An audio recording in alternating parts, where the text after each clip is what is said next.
Hello, and welcome to the Meditation Center's monthly metaphysical lesson. This month's lesson is called 7 Days. Recently, the topic of the 7 days of creation came up during a class here at the center. I don't remember how the conversation steered in that direction, but someone made an observation along the lines of, "I think it took more than 7 days for God to create the earth." It just so happens this is one of the stories of the Bible that always puzzled me from the time I was pretty young. Of course, I've come a long way in the ensuing decades, and I have discovered metaphysics, which teaches us that the stories of the Bible are allegories, meant to teach us lessons about ourselves. The Bible, and every person, place, and situation in it, is about us, both as individuals and humanity as a whole. And the same applies to the story of creation. We start our lives as little babies, totally unaware of what earthly life is, or why we're here. But over time, we learn and grow. We learn to communicate. We learn to understand. We learn to navigate through the pinnacles and challenges of this physical life. And then, at the end, we can think back on how far we've come. The same can be said for our spiritual journey. And this is the inspiration for our lesson today. The observation made during our class got me thinking, what does the story of the 7 days of creation really mean metaphysically? One of the things I remind folks when I'm teaching about Scripture is that there are many ways of interpreting biblical stories. I tell my students that there really isn't a wrong way to interpret Scripture as long as it's meaningful and uplifting. If we aren't learning and growing and understanding our purpose, why are we even here, right? In this quest for understanding, we have references that we use in our studies, like the Metaphysical Bible Dictionary and other materials, that give us good suggestions. But there are so many other good examples to be found. I did some research and found several more really nice interpretations of what the 7 days represents to us. But honestly, I didn't want to sit here and read someone else's work to you. I wanted to push myself to find my own way through this, to dig a little deeper, which is what we're always asking you to do. So I followed my own advice, and I meditated on it. Almost immediately, I was impressed with a thought. It's about our spiritual birth. Wow, I wasn't expecting that, especially so quickly. It's an easy answer, but then the more challenging part came, actually going through the story and figuring out the symbols and how they represent the birth of our spiritual journey. As such, today's lesson is inspired by Genesis chapter 1, verse 1 through chapter 2, verse 2. And here's the condensed version of the story. In the beginning, God created the heavens and the earth, initially formless and cloaked in darkness. On the first day, the Spirit of God hovered over the waters, and upon God's command, light emerged, separated from the darkness, and was named day and night. On the second day, God formed an expanse named sky, separating waters above and beneath it. The third day sees the gathering of waters beneath the sky to reveal dry land, which is named earth. God also created the seas and commended the goodness of this formation. God then commanded the earth to sprout vegetation, seed-bearing plants, and fruit trees. God observed that this was good. On the fourth day, God created the sun, moon, and stars to distinguish day from night and to serve as signs for seasons, months, and years. God filled the waters with living creatures and the skies with birds on the fifth day, blessing them to be fruitful and multiply. The sixth day witnessed the creation of livestock, land crawlers, and beasts, followed by the creation of humans in God's image. God gave humans dominion over all creatures and provided seed-bearing plants and fruit-bearing trees for their sustenance. Thus, God finished the work of creation and took a day of rest, blessing and sanctifying the seventh day. And so it reads. Metaphysically, we don't see God as a man controlling everything. We see God as the creative force of the universe. So it's not likely that this happened the way it was written. So let's look through the words metaphysically and see what they reveal to us about our spiritual birth. The first notable thing in the story is that there was never nothing. The heavens and the earth and even the water were there from the very beginning, but in a dark, barren state. In our analogy of spiritual birth, this is a blank slate, our spiritual womb, a dark place ready to receive life and goodness. Or, if you prefer, an unplanted seed equipped with the spiritual DNA we need for our journey. Then comes the first day. In the Bible, the number 1 represents beginnings. In this case, the beginning or birth of our spiritual journey. In the neutral, dormant womb of our origins, the first day brings light. Light is the spark of awareness, which is needed for us to progress and understand our purpose. The day is separated into periods of day and night, which establishes a cycle of time and growth, baby steps, if you will, that we take as we find our way on our path of spiritual unfoldment. Each day, we learn something new and come closer to our realization of who we really are. The day and night could also refer to the heights and pitfalls we can expect to experience along the way that enrich our growth, and we see that it is good. On the second day comes the sky to separate the waters above and below. The number 2 in the Bible reflects an energy of relationships and perspective. It is our awareness of both our physical and spiritual identities and how they fit together. It really isn't specified in the story, but one might imagine the clouds above and the seas below on an otherwise barren planet. The waters are ideas that were charged with learning and understanding. The clouds in the sky are ideas that raise our consciousness. The seas below are deeper ideas we must come to learn and realize as we continue our growth. Over time, they work together as we gain perspective and begin to realize our own divinity, and we see that it is good. The third day brings the formation of areas of dry land known as earth or the firmament. This provides a place for our spiritual growth to be nurtured and nourished. The number 3 in the Bible is the Trinity of mind, body, and spirit, our awareness of who we are in all aspects, and that one cannot exist without the others. The firmament provides a strong foundation from which we can experience and grow in every way.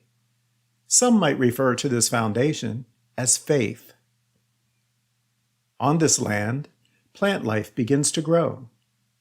Physically, plants not only provide nourishment to sustain us, but also generate oxygen for us to breathe. The plants and their seeds represent the manifestation of ideas, a literal representation of growth. As that cycle of baby steps brings us ever closer to spiritual understanding, we slowly become more complete on our journey, and we see that it is good. The fourth day brings the sun, moon, and stars to show our way. 4 in the Bible represents an energy of preparation. The light was already there, almost from the beginning.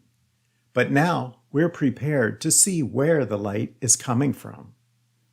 The lights of the heavens not only provide a clearer distinction between day and night, or light and dark, but they also remind us that no matter how dark or challenging our journey may seem at times, there is always a light from within to guide us on our way.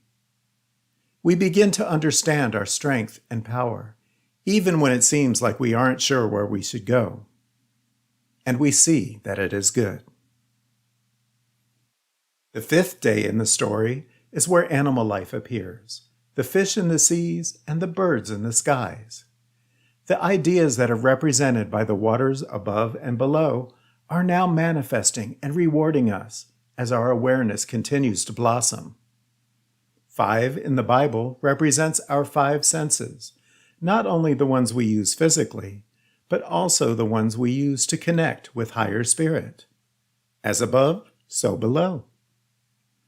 Metaphysically, fish represent ideas of abundance, our realization of the vast possibilities on our spiritual journey. The birds represent lofty ideas, those of higher vibration and wisdom, which serve the highest and greatest good for our unfoldment.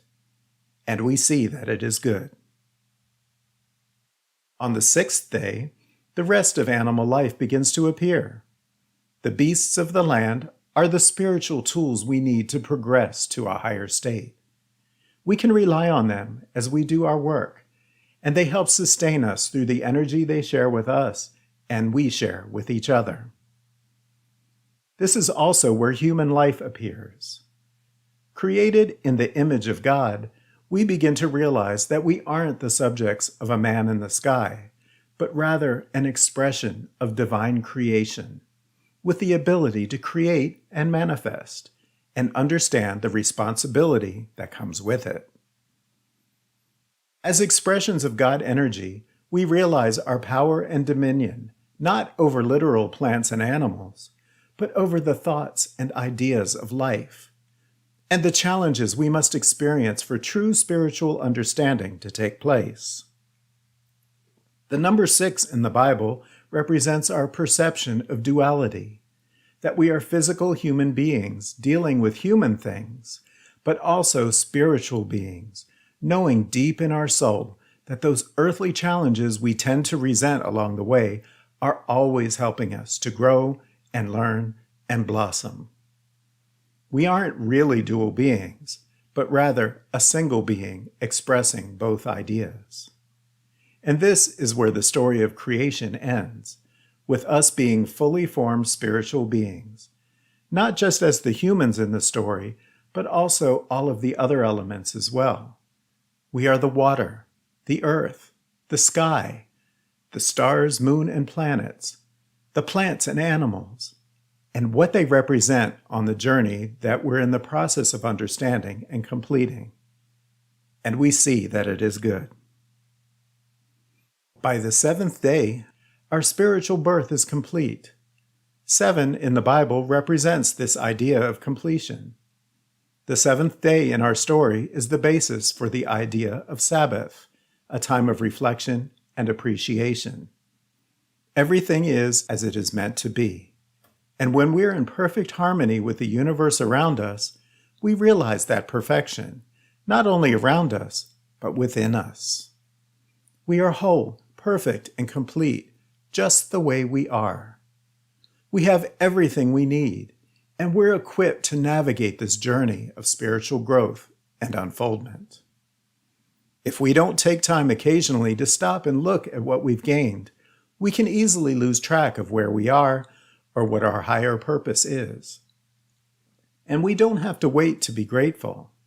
Even in the story, God stops each day to see and appreciate the goodness and the work that has been accomplished. The 7th day is time for appreciation. It's time for reflection. It's time for gratitude, for everything, not just what we see as good, but all of the lessons that come our way. Ruts and potholes can make a journey seem much more difficult, but we get a higher sense of satisfaction when we realize how strong we were to make our way through each one of them. The 7th day is also a time for realization, our complete awareness of our oneness with all that is. We are part of the all, and the all is part of us, no matter how much our human brain tries to convince us that we're separate. We are the image of God. Now, let's go back to the idea that started all of this. How long did those 7 days really take? Well, in the metaphysical context, it could have been a brief instant, and it could have been an eternal journey of unfoldment, always expanding and growing. Or both. Or neither.